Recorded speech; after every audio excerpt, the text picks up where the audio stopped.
everybody. This is Jim Saffron with Pure Vintage Media, and welcome to our podcast. Today, we spent some time with Red Volkaert, legendary musician, master of the Telecaster guitar, and a Grammy Award-winning artist who has performed and recorded with just about everybody in the world of country music, including lead guitarist for Merle Haggard's band, The Strangers, following in the footsteps of the great Roy Nichols. Sit back and get ready to ride. And now, Red Volkaert. This is the Pure Vintage Media podcast, and welcome. Thank you, Jim, and it's always good to be had. Thank you, and thank you for wearing the hat. I appreciate that. Oh, very nice. I know you get a lot of hats and trinkets and things like that, and I want everybody to know I didn't ask him to wear it, so thank you very much. Oh, I've been wearing this a lot lately. I love it. That's great. I like the hats that are all cloth on the back too. That way, on a bald head, they don't scratch like the trucker hats with that mesh. You get a checkered waffled sunburn and a scratchy head. See, and that's what I was thinking about when I ordered them, especially in a place like Dallas. So terrific. Well, thank you for joining us. Boy, you've been busy. The first thing I want to ask you is, before we get into the history of your life, this is your life. How was the tour of Japan? Fantastic, man. It was so clean over there. We didn't see one garbage can anywhere. In the hotel room, you would see one, and we had an Airbnb we stayed in for almost a week. Of course, they had a garbage can there. Apparently, everybody takes their garbage home with them when they're out doing stuff. And so, you don't see them on the streets. 7-Eleven might have one, but none of the other stores have any garbage cans. I thought that was an odd thing to notice. And people were really friendly, real easygoing. The bus system, the train system is amazing. How it works and the rail system there, and that's how everybody travels. And it seems like very, very little cars are on the street other than lots and lots and lots of cabs. Mm. And the cabs are beautiful cars, a lot different than ours. I mean, there are a lot of Toyotas and Hondas over there, but they have different body styles and everything, but they keep them super clean. Yeah. Brand new looking, and drivers all wear a white shirt and a black vest and black pants, and really professional looking, like they're all in the same company or something like that. Yeah, it was just great. The food was unbelievable good. The ramen is like nothing you've had at a university. Well, yeah, it was just great. The gigs were fantastic. A lot of small clubs. Like we played the World Expo there, representing the USA stage with the Western Flyers band. It was wonderful. And then we stayed for another week and did a bunch of clubs around Tokyo.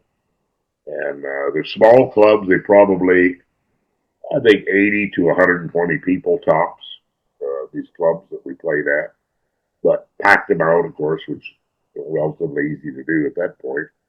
But really polite, appreciative people, and we thought, what are they going to know about Western swing at all? But lots and lots of fans. It just, I think, because of the internet these days, people just want to try something. They go look for it. They love it. And now they're in it. And they brought different CDs. I had a few of my CDs over there that guys brought with them to sign my name on them the first time in Japan. So for me, and first time for them to see me in person.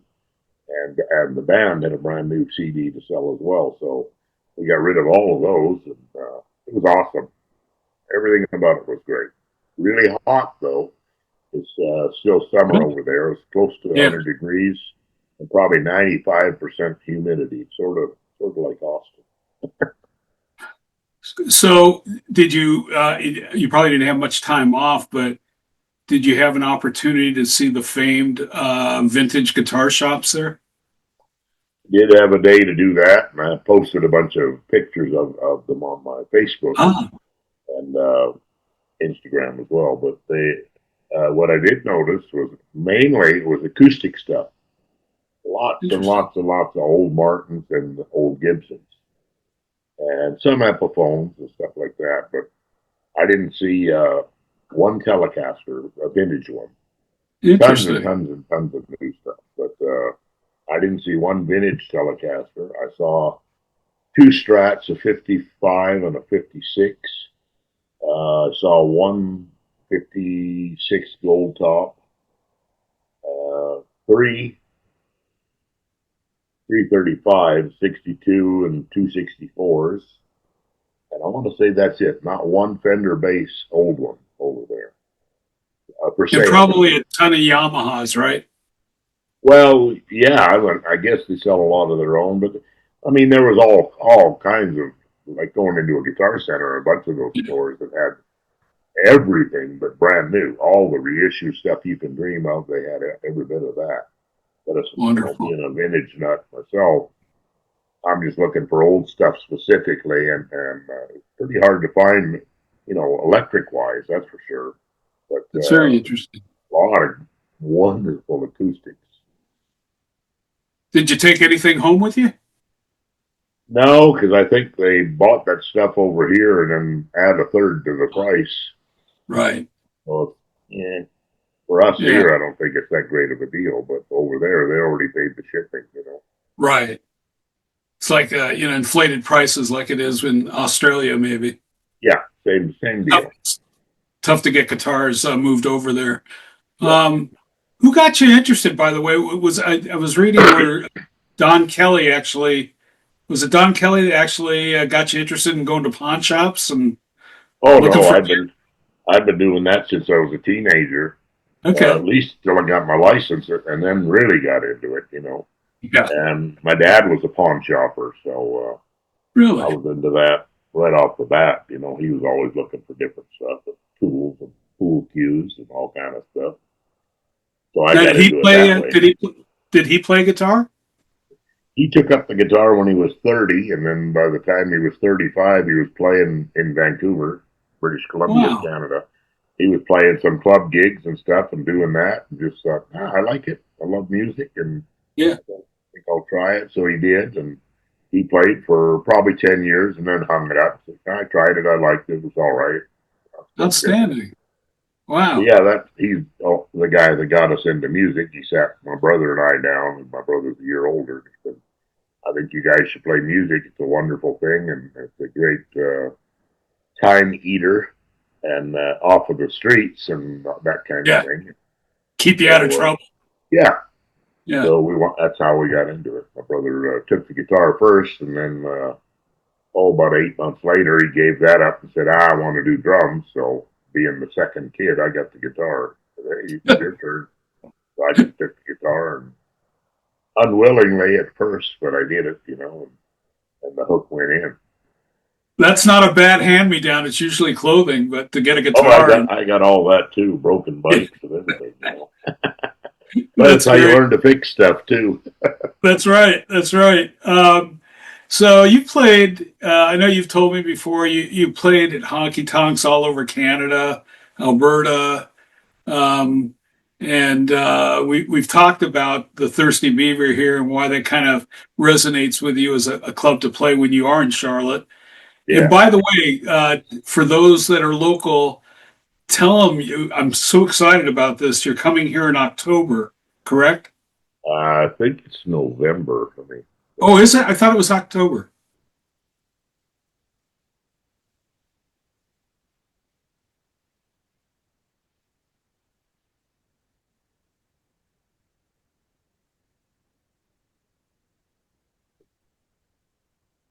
Better make sure I have that straight Yeah, it because is October the 19th at the Tipsy Burro, Tipsy Burro. and that's Yeah. that's a Mexican restaurant there in Charlotte. That's I don't know if it's full blown Mexican or Tex-Mex type of thing, but the guys It's that own good. the Thirsty Beaver have it as Yeah. well, and they have music there sometimes. So I'm going to be doing a little lunch brunch gig there on that Sunday afternoon.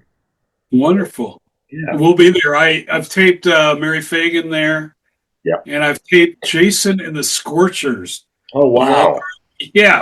So awesome. it's now just Jason. There's no Scorchers anymore, Yeah, but he's still as entertaining as ever. It's a great place. You know, those two guys, those two brothers, Mark and Brian, are very interesting. They have I wouldn't call it a biker bar, but it's all different types of people come into this bar. A lot of bikers, and they're vegetarians. I yeah, always looked at the menu at Tipsy Brew and go, now why would they have soy tacos here? right. And it's because they're vegetarians. They're For really them. they're nice guys. I'm Oh, glad. wonderful people. Yeah, it's not. I'm thrilled that you're coming. I've already told two or three of my friends that they've got to come. Yeah. And what's his name? Tedeschi Trucks are Hmm. playing the night before Oh, uh, okay. in Charlotte, and I told you, my friend said you got to go, and I said okay. The next day you're coming to see Red, okay? So we'll be Yeah, there, and I'll try and shoot some video. That's great, wonderful to hear that. yeah. We Let's talk about. It was unusual. I think a lot of people would think that you moved from Canada straight to Austin or to Nashville, but you did it by way of California of all places. Maybe geographically that was an easy move for you. I don't know, but talk a little bit about what you got to do there. Well, my being from Vancouver, my mother was still there, so I wanted to see my mom before I left in case I got killed. So moving to the States, so I stopped there in Vancouver and then headed south from there. And first place I stopped was Redding, California, because I heard Merle Haggard lived there, and I thought, well, I'll Yep. see him at the grocery store, Of course, he wasn't there; he was on the road. So Right. I got a gig there for about a month at a club, a little house gig thing there for about a month, and with a fellow named Johnny Roberts, a really nice guy, good Yeah. singer, and he was on Capitol Records, I guess, in the '60s, late '60s. He's an old bronc rider, and been a best friend ever since. A great guy, and anyway, I worked there for about a month, and kind of had to leave in the middle of the night, but I'd already heard about a job in San Jose, so I got to go down there and play a house band down there for almost a year at a Hmm. place called Cowtown. And these two guys owned that club and another club called Sam's. And I don't know if it was the one that they call Sam's Place in the Buck Owens tune, but it was a really big club. And Yeah. I wound up playing at the Sam's Club, and then they closed the Cowtown one and took the name and put it into the Sam's Club and made it the Cowtown. Anyway, so and it Now went you said you had 20 to years. leave town in the middle of the night. Is there a good story about that? I don't know if I want to brag on it or not. Okay, but you took your guitar with you. Obviously, you Oh, got I got that. out.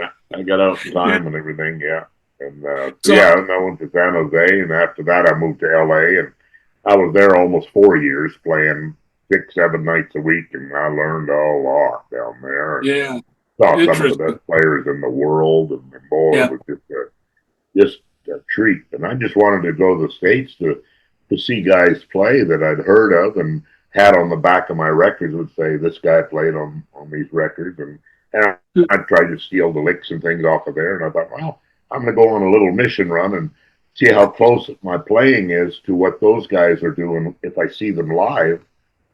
Being a kid in Canada, you never saw any of those guys, especially the session people. Right. And so I've tried to learn all these things on these records for years, and then to go down there and maybe bump into them was my hope and my goal for that. And I didn't plan on if I worked, I'd do whatever it took to work if I needed a little bit of money or whatever to keep it going. And I wound up playing everywhere I went, luckily. So didn't have to really work. So I thought I could drive a loader, backhoe, and all that stuff, and do that down there when I got there if I needed to, or fix lawnmowers, whatever. It doesn't matter. Right. Right. So, but luckily, Like most musicians, you might have yeah, needed a second job. Yeah. yeah, you fix your own stuff, so you learn how to fix things, and Yep. that's always a handy job in any town, is somebody that can fix stuff, so. But so yeah, I just did that, and so lived in LA there for almost 4 years, and I got tired of my truck getting broke into there, so that's when I headed east and wound up in Texas first in San Angelo, playing with some friends there, and then went eventually to Nashville, and then once in Nashville, I did a whole bunch of different things, sub for guys, playing the Opry and playing 7 days a week, 2, 3 shifts a day in Nashville, and I had a whole bunch of practice time in there by Yeah. playing that much, and then getting on the bus with some folks and filling in for different people a lot, and getting to travel that way. So I'd go back to all these other places that I'd been before, or new ones that I hadn't been. So by doing that, I think I hit most of the states and most of the towns eventually, through the years, and doing that from Nashville. And then after Nashville, I was there 11 years. Then I moved to Austin, Texas for 20. And when I moved there, I had already had a job with Merle Haggard at that time. So I could afford to move. And he was working a lot at the time. So I wanted to move there because I wasn't happy with what was going on in the Nashville, what the stuff that was on the radio and the music you had to play just to make a living there. So I was like, for me, it seems like there's more old dead people's music in Texas. So I'll go there. If it's gonna die, it'd probably be in Texas, old country music, Western swing and that kind of stuff. So I moved there, and I was there 20 years doing that. So I hate to put a label on it. So at the time, Nashville was kind of that new popish type country music. Really, Yeah, it was more along that line. Lots of chorus pedals and DX7s and digital yeah, verbs and all of that kind of stuff, which is whatever. It's okay, But yeah. at that point, I realized, I guess I'm getting old. I'm not liking the new music like old people do. you know. There's So, nothing like being able to just be able to plug right into a small, low-powered amp and make your sound without a bunch or of a devices. high-powered one. Yeah, okay, even that. I Oh notice yeah. I've worked at a guitar shop, and as people are very fickle about devices, they'll buy them and return them in a month and get half price for them. They're always looking for a new tone, and I've never been attracted to a lot of pedals. Maybe a wah, Yeah. maybe just in a little distortion, maybe at times, but in little compression. That's about it. I get confused when I see some of these pedal boards. And listen, Oh, I've told you before, I'm a progressive music fan, but even some of my favorite bands, they were pretty much they weren't doing a lot of effects like you might think, at least the bands that yeah. I've followed. So yeah, it's interesting, and it's a whole niche in the music industry, but doesn't really hold a lot for me. You did forget to mention you spent some time in one of my favorite towns in California, which is Santa Cruz, Yeah. and it sounded like you had some fun there for a while. It was awesome. I played in San Jose at Cowtown, and then I went over to Santa Cruz, and I stayed there for about a year, I guess, and Wow, nice. played in a few different bands around there and thumped around and had a blast. And it was wonderful, and kind of lived in the Santa Cruz Mountains, they call it. It's Diany Lakes Road up there in up around Fulton area. Okay. And the state up there, which is 20 minutes from Santa Cruz. So I did a lot of playing in that Bay Area, living there as well. But when I was in San Jose, I did that one gig, and that was 6 nights a week, and I had we had Sunday off, so I played Sundays in Cupertino, where the Hmm. Guitar Player magazine was born, Yes, and that's right. played at a bar there, and That's a that neat was town, also. it was Yeah. really cool. We did a little Sunday night gig there, and that gig and the San Jose gig, I got to play with a fellow named Bobby Black, who's a wonderful steel guitar player. Yeah. And he played with all kind of folks from back in the day too, Marvin Mandrell, and he was in the Bill Kirchen's band, Bill Commander Kirk, Cody. Commander Yeah, Cody. Yeah. He was in I that like how band. there are a lot of videos of you and Bill playing dual tellies. It's always enjoyable. You enjoy Oh, playing with him, don't you? yeah, it's a blast to playing with that guy. He's a funny, Yeah, funny guy. Great player, singer, entertainer. He's got it all, you know. yeah. He's that's one of my favorite all-time groups. And when you were in, and I asked you this last time, but when you were in the San Fernando Valley, it just kind of still blew me away that you lived there for a while. Did you ever play the country club in Reseda? Nope, not the country club. I played all the Okay. Palomino and all of that stuff Oh, there, you yeah, the know. Palomino, of course. Yeah, yeah, wonderful. Little Nashville club. Yep, Another one there in the valley. Yeah, I was a valley boy for almost 4 years there, I think. that's hilarious. I was already gone. Yeah, By that time, I was living in the South. But yeah. did you get to, I grew up hanging around Norm's Rare Guitars. Did you ever get up there to in Oh, I used Reseda? to go in there probably once a month just to drool, you know, but I could never afford anything like that. So that they Yeah, had, you know, that. even back then, Oh yeah, it it- was still collector stuff. I mean, right. if it was 7,000 today, it was 700 then, and 700 was like 3 months rent, you know. I've got a real interest. I'll tell it real quick. I when I first moved to Raleigh, very lonely by myself, and I said I got to get a guitar, and I found somebody selling a Fender Mustang, and this was pre ATMs, and I think he was going to sell it to me for $75, and I said, okay, the bank opens on Monday, and I'll go and get the money, and he said, what do you have on you now? And I said, $25. He said, I'll meet you at McDonald's. So I get Oh this guitar. man, It's in pieces. I sent it up to somebody. I can't remember, somebody up in the Maryland area, put it back together. I had that guitar for 30 years. And one time at a show in Charlotte, I sold it to some Japanese collectors just as they were really getting into Fender Mustangs. right? 5 years later, I'm at Norm's. I'm visiting my family. I go to Norm's, and up on the wall is my Mustang. It had some very distinct marks. I knew the serial Sure. number. I said, where did you get this? Oh, we bought it from a Japanese collector. And I said, you got to let me take a picture of me holding it. Oh Just that, sure. yeah, it's great how guitars can just kind of travel. And I think it's like the Traveling Pants movie, they can just Yeah, go all over the world and come back to you at some point. that's One of my wonderful. favorite stories. Great. Um, who did you really enjoy when you were in Nashville? Was there a point where your phone started ringing?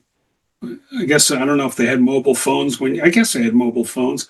Did you start getting calls and you had the feeling that you were in demand at some point and you'd always be working? No, I've been lucky that way. I've always been working, and you know, just that's I guess luck or whatever. And when I got there, I was probably about 6 weeks. I was ready to leave town because I Mm, didn't have any steady work, and I've always been a you know house gig kind of guy, right. and I couldn't find one there. They were all taken by great players, so yeah, they sure didn't need me. So I was running out of dough to hang around and stay there, and I was renting a room. And when I first got there, I stayed with a gal, a friend of mine that had moved there from L.A.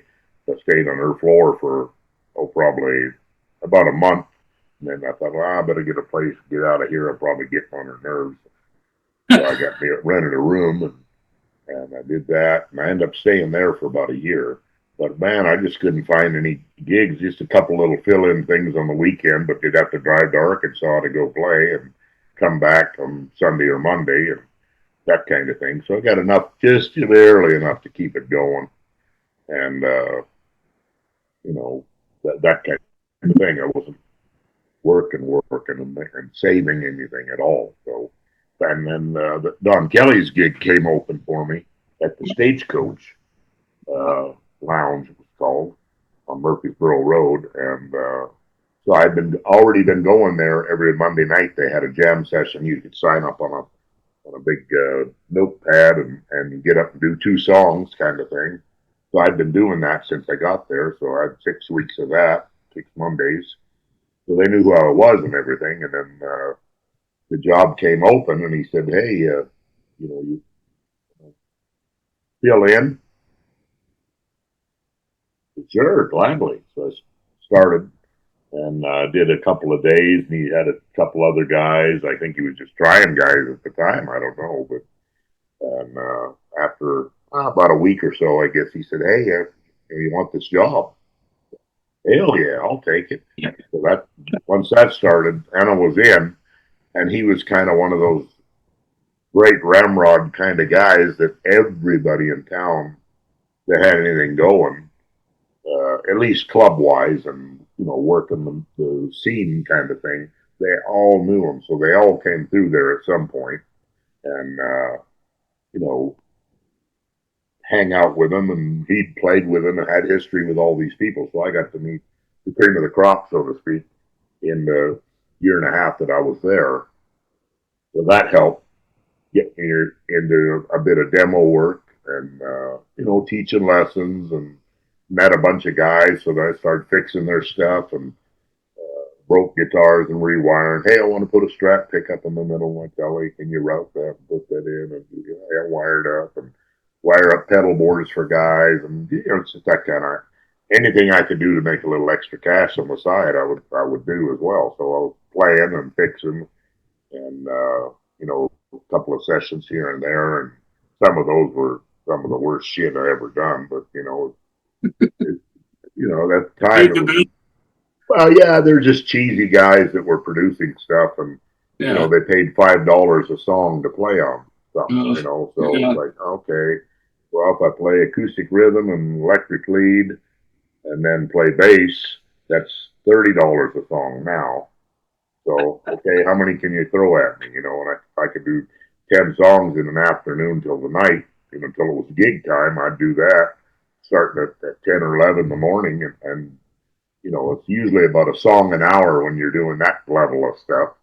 And so I knocked that off, and so some days I could make, if I did 10 songs, at just like $150, $5 a song. So You were like a Nashville version of the Wrecking Crew. yeah, my own wreck. So that was one way, another little bit of weight of work, Yeah. But I came to play, so I didn't care if it paid or not. I wanted to play and have fun and meet new guys playing and learn from them, and see how the pros do it. Hey, I'm in Nashville. This is as good as it gets, and all the good guys come here, so I want to see Right. how they make it work. I want to meet every gear in the cog kind of thing, and see what makes this machine run, and see how it goes. And I learned so much from doing that. From people that ran sessions, and like band leader situation. They say, okay, I got 6 guys in the room. Who plays when? Who plays where? And how do they do all of that? And oh man, it was just learn like crazy. It was awesome. And then, playing with Don at the club, I got to meet so many folks, and other guys would come and jam, and they'd sit in, and we'd play together. It was just a wonderful time for my little He, life, he, he had that reputation. Everybody wanted to play with Don Kelly. And so many, when you look at the list of guitar players that have come through there, I think I've told you this reminds me of John Mayall, one of Yeah, these godfathers of a particular type of music. Everybody eventually plays with them, and they still do. I know Kelly's Heroes, I guess, carrying on the tradition of his band. I guess he's retired at this point. yeah. Still got some phenomenal players that come to Robert's Western World and play. Um, I've been there before, and it's just so much fun to watch music there. Oh Um, yeah. um, so it sounds like, if I was to look on a map, it would be like one of those cartoons here, here, here, here. You end up in Texas for the most part. And I wonder if playing Jimmy's show in May of every year, that's part of it. Are there a lot of musicians that you know in Texas and enjoy playing with?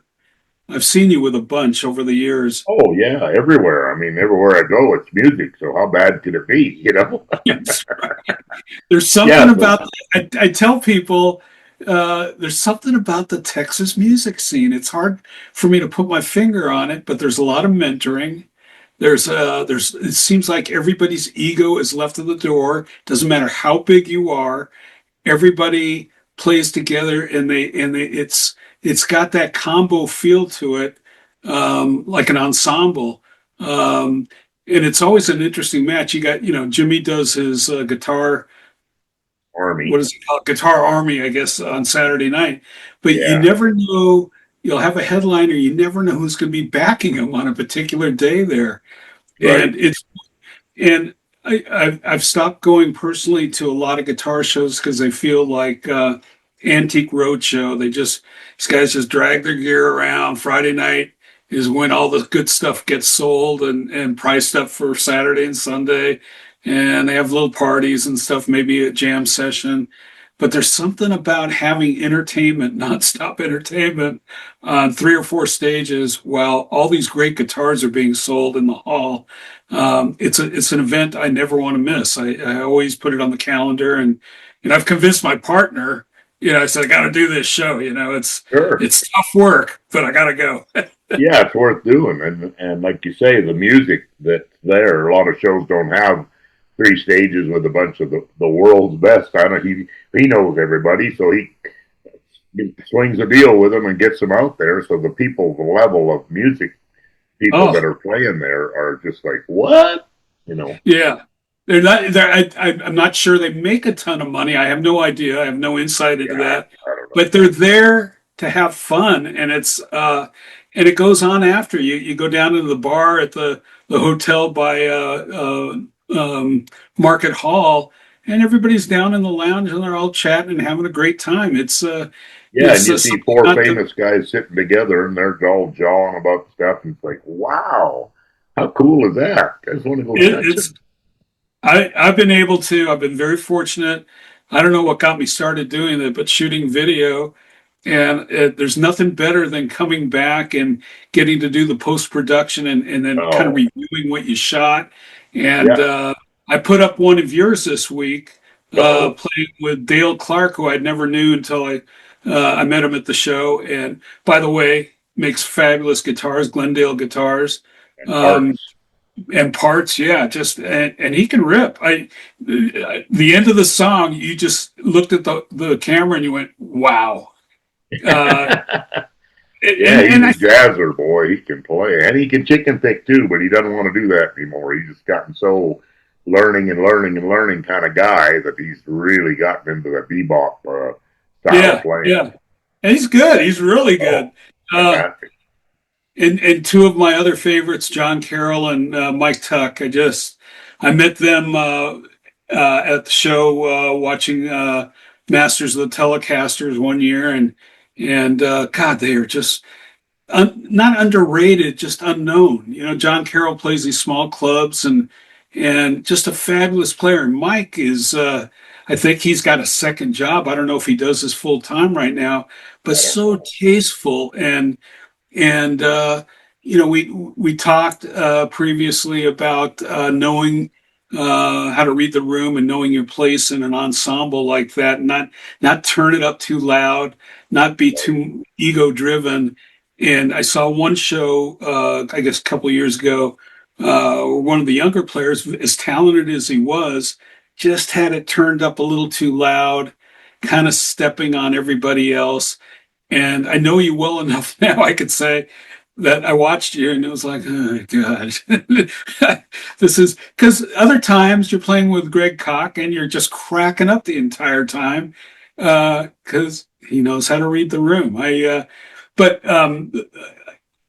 I also learned not to leave on Saturday because then that's missing what I feel is one of the best parts of the show, and that's Masters of the Telecaster, which is always at the end of Sunday.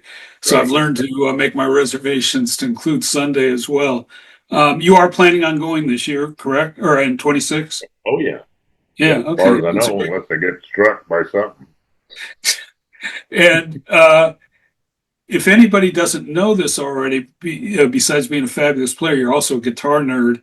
And I watch you walking the exhibits, all the different dealers, and there can probably be, I don't know, 300, maybe more Oh dealers. yeah, And I tell my wife, I was laughing when you told me you come back from Japan, and Kathleen probably tells you you got a load of stuff you got to do when you get back. My wife kind of does the same thing. I tell her, it's really tough work. It's fun, but your legs are aching after walking on concrete floor for 3 days, and it's yeah, and it's never you're never going in sequence. You're in this booth. Oh yeah, I got to go all the way over to the end. I forgot to go over there, oh yeah, but still, just a fun time. And I'm already planning my reservations for this next year, and look forward to seeing you.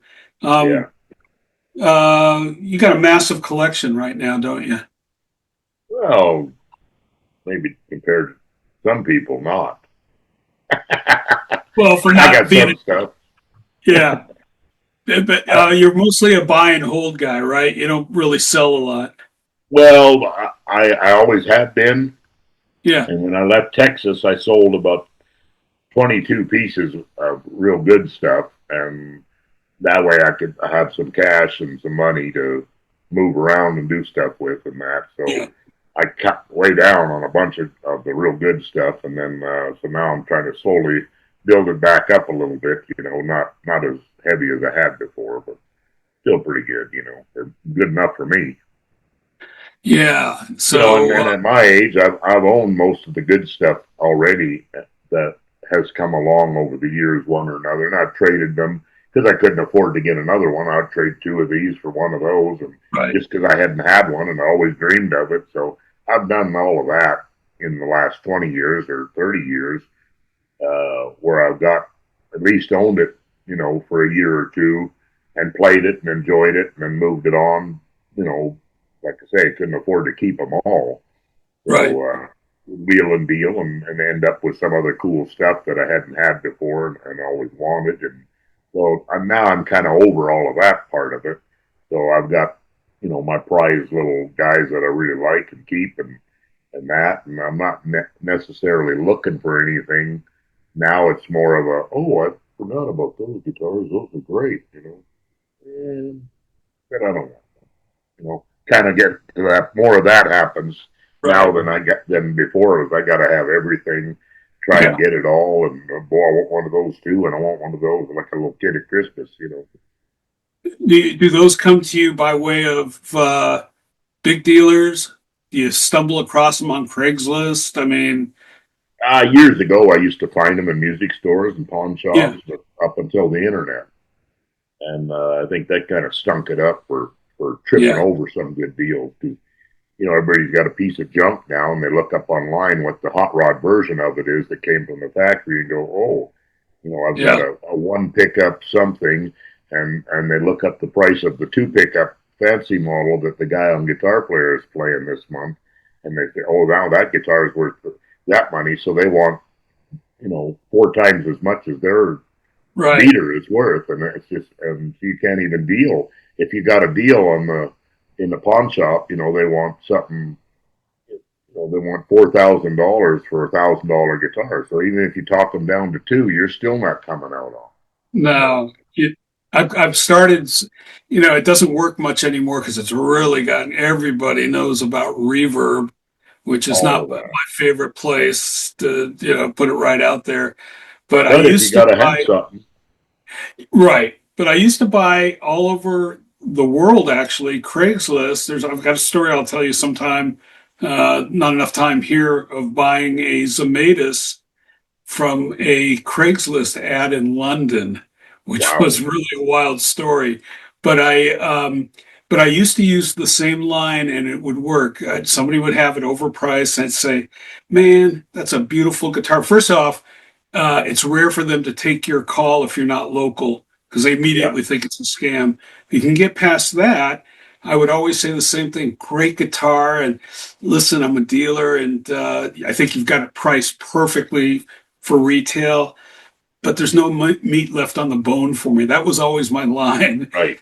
And Yeah, inevitably, 3 out of 5 would say, well, how much you need to make off it? And that would start the negotiation. And sure. unless they were just super, uh, not stingy, but unless they were just not going to be moved, that would always work to my advantage. And sometimes they would pay the PayPal fee, and Yeah, sometimes even the shipping. But those days they're long gone. We started Pure Vintage to and thank you. You've been a supporter of Pure Vintage since the very beginning. I can't thank thank you you. enough. It gives me credibility, and we really started it with the best intentions, knowing that musicians usually get screwed, whether it's the door or whether it's having to sell their instruments, a million different scenarios. And we wanted to be, quote, the good guys, looking at the fees that other marketplaces charge. We said, why don't we just put everybody together, step away from all that, and let them work out a deal and just charge a membership fee? And I really thought, and this was based on the popularity of the Facebook group, which we have 30,000 members after a decade.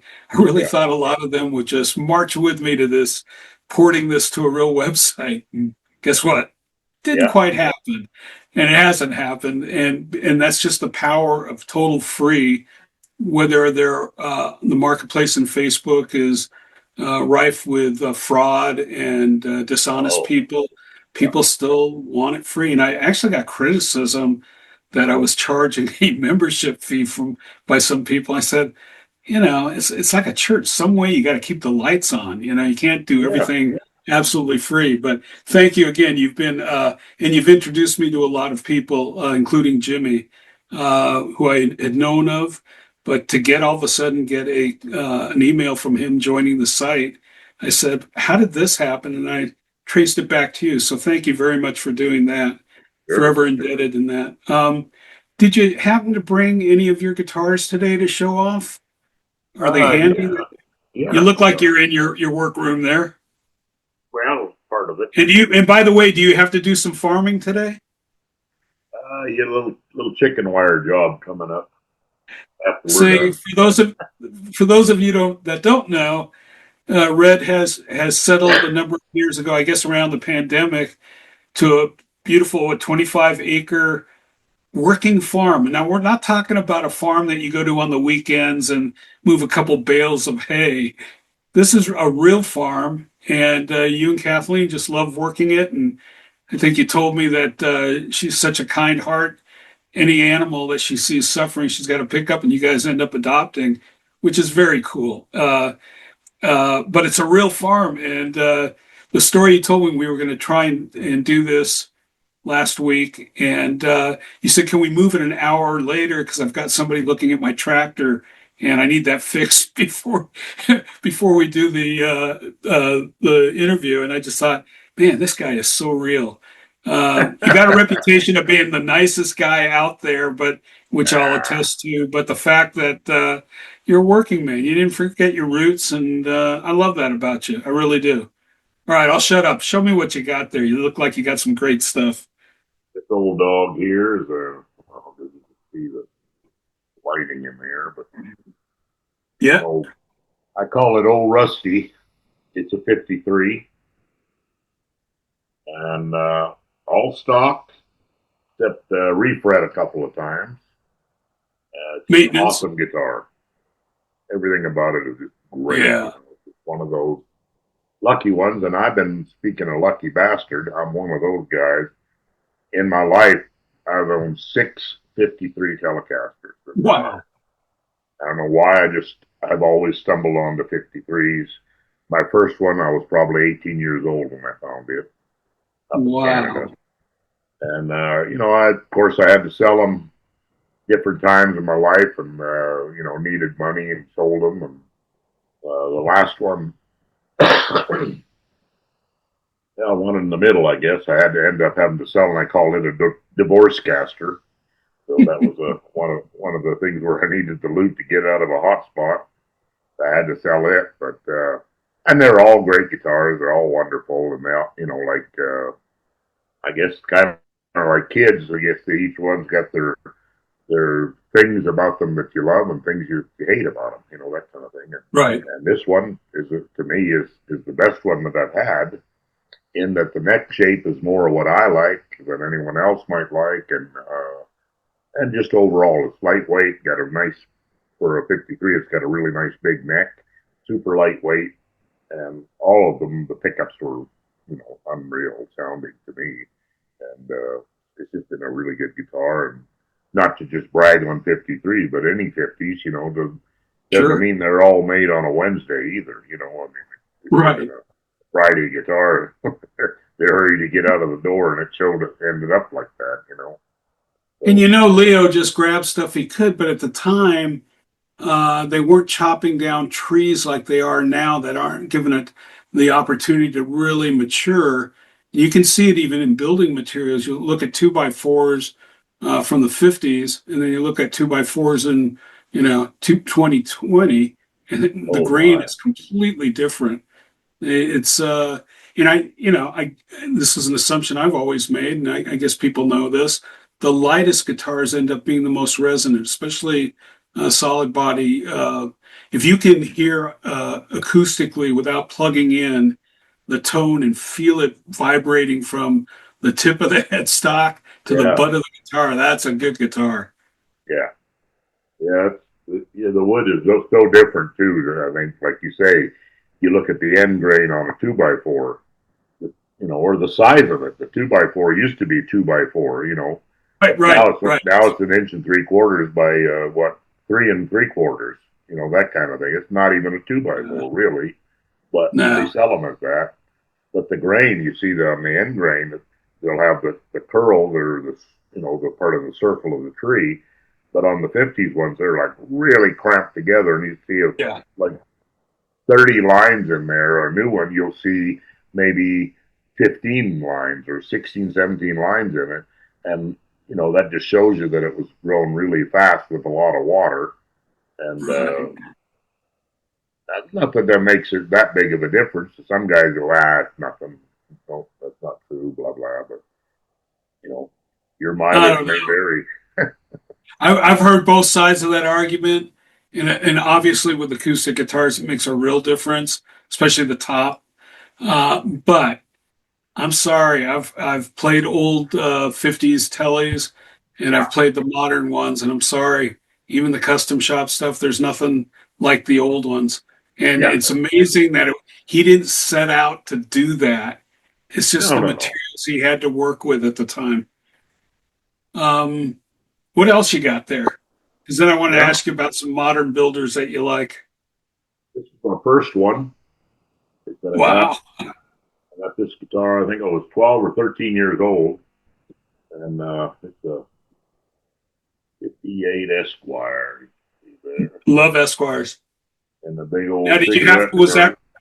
did that fit in the route that was already there? That Oh, neck no. pickup?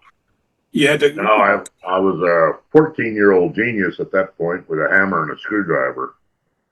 So I chopped the big hole in there for it, and it was a P90 at first from a Les Paul, a white Yeah, one. And I had that in there, and then about 3 years later, I was up and away Charlie north. Christian. Yeah, I was up in northern British Columbia, and the music store had a glass showcase with strings and things in it, and this pickup was sitting there. And I said, "What's the deal with that?" And he said, "Oh, that thing," and I recognized it because of Charlie Christian pictures. Yeah, And I actually had seen Roy Nichols with one, and later on I found apparently Danny Gatton put that in there on Roy's guitar. But I didn't know that, but I saw it on TV, him playing with the Charlie, and I thought, wow, how cool is that? Must be the same. So then I go playing up north in Canada. It was probably mid 70s, and this was in a music store, in the window was a showcase. I said, "What's the deal?" He said, "Well," he said, "it came out of a smashed up like a lap steel." And I said, "Oh, really?" So he said, "What's the deal?" He said, "Well, that's all that's left." He said, "That and the pots. And I said, "Well, how much was that back then?" It's like they couldn't even sell it, I don't think. He said, yeah. "About $40." And I said, "Okay, I'll take it." So I drugged that thing around and brought it home, and I put it in there. But a few months later, I put it in, and it's noisy and hums and all of that, but man, when it's right, you sit in the right angle so it's not humming. Oh, it just Yeah. sounds fantastic. So it's been in there since then, and the pickguard I bought. There was a company called Mighty Might back in the Oh, '70s, well, yeah. late '70s. I think they're Yep. still going, maybe, but they made the first reissue type stuff where they made these fake Bakelite pickguards, and they also made telly knobs that were domed like the early '50s ones. Yep. So I bought the pickguard and cut it out for this and made it right. So they didn't have white ones, so I got a black one, and I thought, oh, it'll look older anyway. So there it sits. But I've had that guitar since I was probably 12 or 13 years old. Oh, you never get rid of that one. Yeah. So That's your it's friend. it's been a great guitar and all of that. It's the first good telly I had ever got of my own. And Yeah. that started my hunt and love for the vintage stuff, is just playing that old one. That's all I had. I played it full time. So I think I say I found my first 53 when I was about 18. So I played Wow. it, 6 days a week, and probably, well, up until then, I was playing 6 nights a week. I started at 16 and been doing it ever since. But so I've played a lot of miles on it and a lot of hours, and sitting on the bed trying to figure stuff out with a record player and all that. I'm just so used to that. When I pick up a new one, it just never felt as good as that old dog. And so I just started, maybe I should find another old one. And sure enough, I tripped over that 53 and was like, oh, wow, it's even better yet. So, It's really funny. A couple of years ago, I opened up I was fancying myself in college. I was going to be a screenwriter. So yeah. I opened up a book, my textbook, and out fell some clippings that I'd gotten from the LA Times musical instruments for sale. Yeah. This would have been 1974. So I've been doing this a long time. And the pricing on some of this stuff was just Ooh. amazing. LG twos for $50, just incredible deals. And every once in a while, I'll post it up on the site, and I probably shouldn't do this, but it's still got the phone numbers, and people still, they see it and they'll call these people and say, do you still have that 59 Les Paul? And the guy will go, what's a Les Paul? Yeah. Obviously it's somebody else's phone number now, but yeah, it's amazing. I think probably vintage instruments have beat the market for the last 20 years if you buy the right stuff, Oh, um, totally. and didn't have to sell it to pay the rent like you said, and I've had to do. Yeah. Um, Great stuff. Who do you like now? I want to put a plug in here. You turned me on to a gentleman in Michigan, Jeff Neville. Yeah. And you told me, this is what you told me. You said if you're looking for somebody that's building $5,000 to $6,000 custom guitars and selling them for nowhere near that, you need to speak to Jeff because they're killer instruments. And you Yeah. convinced me, and I put an order in, and I'll be getting that sometime in the next month. He Yeah. has sent me some pictures ahead of time, and he's a true craftsman. There's no doubt about it. I know you like Nacho Banos. Uh, Yeah. yeah, unfortunately, I can't afford that right now. Put all the money Yeah. into the website, but those are great guitars. Also, there's some great builders, and there's custom builders and a lot of CNC stuff. I tend to like the routes that aren't perfect. I tend to like when you can tell that it's been hand built and a little bit more honest to the old Fender gear. Right. Um, there's nothing wrong with CNCs. I'm not saying that, but to know somebody's put their effort into shaping it, sanding it, maybe sanding it again. Yeah. There's something about that I love. It's just like handmade furniture. It's the same thing to me. Yeah. Exactly. I agree 100% with that. I like the same as pickup builders. If it's a guy that does his own thing by himself, chances are they're better. It's a better product. It's one guy building them in his basement for fun, and it turned Right. into something for him. Right. I'd rather support that guy than a big corporation. No offense to any of them, because until I found some solo guys. They were, just the best thing on the planet. I mean, God bless Seymour Duncan for coming up with all kinds Yeah. of variety and stuff and just making the best stuff you could buy at the time and for the money. His antiquities, all of that stuff, just Good stuff. fantastic stuff, wonderful. And I think he's still today. I don't think they make them anymore, but the Charlie Christian pickup that he makes or used to make is by far 100 times better than anybody else's Charlies that are out there now that you can buy. And I've tried them all, and my opinion, but whatever that's worth, I just think they're a lot more faithful to the sound Yeah. more than the look. Uh, those, you know, I got a couple of different Charlie Christian pickups from Seymour, late 80s, early 90s. And man, they're just incredible pickups. They're fantastic, And like I say, I Yeah. don't think he makes them anymore, but maybe it's not worth doing or whatever. But him coming out with so many different varieties of pickups, I think at the time he was the first Oh, guy yeah. and the only guy. So hats off to him big time, but like I say, I like there's a bunch of guys that are out there making them that aren't big companies and they make great stuff. Even Fralin, another one, just, great stuff. And he still got his hand in the business. Interesting story about, I brokered a ES 250 years ago, and it had a original Charlie Christian pickup, and cracked up because some of the people, I posted it up to just show, and people were saying, well, that thing's been heavily modified. Look at those bolts. And I had to say, well, those bolts are what holds the thing into the body because the thing is really Right? heavy.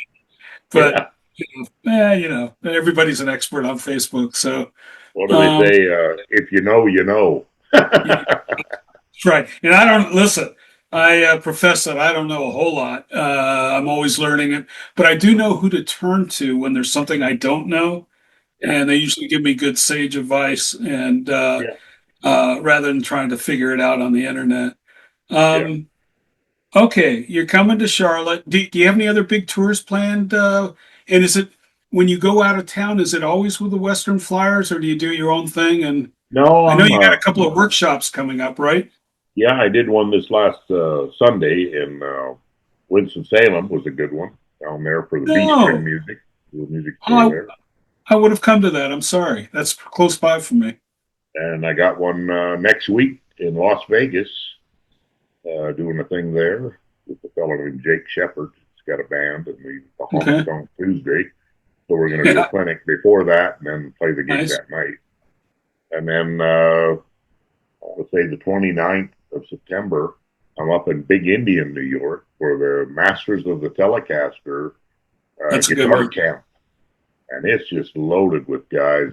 John Jorgensen's coming this year. Oh man. A whole bunch of people.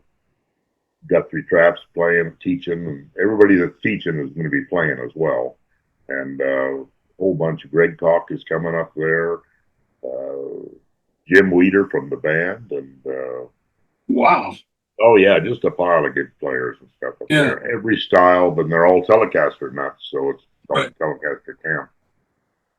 That's a 4-day thing. People come up there and stay, and they have breakfast with everybody. Everybody eats in the big mess hall and hangs out and has lunch and supper in there, and can wander around to different areas to have a clinic, watch it with different guys all day, every day, and then every night all the teachers get together and have a Boy. jam after supper. They do like 8:30 to 10:30 or something like that, and then after that, late night jams are wide open in this one place where guys can all get together and play and jam and just guitar nut hell there for 4 or 5 days. And so I'm looking forward to that coming up. You've seen so many guitar players. Are there still some that you didn't know about, you end up playing with or watching just blow you away? Does that still happen for you? Or have you Oh, pretty much sure. You bet. Like that young fellow Mike Tuck you were saying. I didn't know him a couple of years ago. yeah. Wow, where'd that guy come from? Amazing playing. That's super fast, chicken picking stuff like crazy. Just yeah, And they're all over smooth. the place. Very smooth. Yeah. Did you know Yeah, John Carroll for a number of years or yeah. I knew him. He used to play with a fellow named Corey Morrow in Austin. He Oh, is okay. one of the, I don't know what you call him, a Texas music guy. Yeah. Some call him the Ball Cap Nation. Those folks. All the college kids love that kind of their style of music and that. But Yeah. fantastic guitar player, good guy, everything. Yeah, there's lots of guys, not lots, but there's enough of them, new guys like that, or say new guys. Hell, he's probably 45, but that are new to me and that I haven't seen before that play that style, and they're all Telecaster guys. And there's a lot of young bucks out there Oh, that yeah. no one knows of that play fantastic, and they're kind of seeping into the deal with their videos and all of that, which is great. Somebody's got Now, to carry that torch. a couple of years ago, you also had Andy Wood with you on stage. Had you played with him before? Oh man, holy Man, cow! What a he's terror! pretty, But a nice he, one. he's pretty good. He put out a song with a Oh, video with Brett Mason, and oh my God, they're trading licks, and I I had to watch it over and over again and go, oh how can yeah, somebody play that well? And it's a really entertaining video besides, but yeah, he is really good. He's local. He's from the tri-state Tennessee area here. yeah, So I always seem to miss him. He's done there's a place here in Charlotte, Midwood Guitar Studio. yeah. Doug Armstrong owns it. And I'd love at some point for you to hook up with him because he closes up the store for the night. He pulls Oh, all the church pews together and makes it like a little theater. So Mike Zito's played there. Andy has done a clinic there. And I like him. He's really old school. He gives the door to the musician, and when you buy a ticket, it includes food and wine and beer, but he doesn't make man. any money. I asked him one day, I said, do you make good money doing this? And he goes, no, I end up losing money. And it's just, he's old school. He just likes doing that. It'd be great to see you do a Wow, clinic there. I'm going to try and hook the two of you up next time you're maybe in town. that'd be Good guy. awesome. Yeah. Man, the hour goes by so quickly. I told you last time I could talk for another 2 hours, but Yeah, you got some farming to do. You got a that's little work right. to do. That's Um, right. I'm looking forward to seeing you at the Tipsy Burrow. Fun place. Again, another place where people like to dance and get in the frame. I don't care. I'm going to shoot the Yeah, video it's all good. regardless. Yeah, and it's great food also. Here, Red, thank you very much, and I look forward to the next time we see each other again. Probably here in Charlotte, and then next May in Dallas. that's right. Well, thank you, Jim, for having me on here, and tell everybody out there support this pure vintage thing. It's a big, big dang deal. It's a good dang deal, and and I got a website too, redvolkaert.com. You If you're do. interested in porn, I've got a bunch of it on there. So come see me.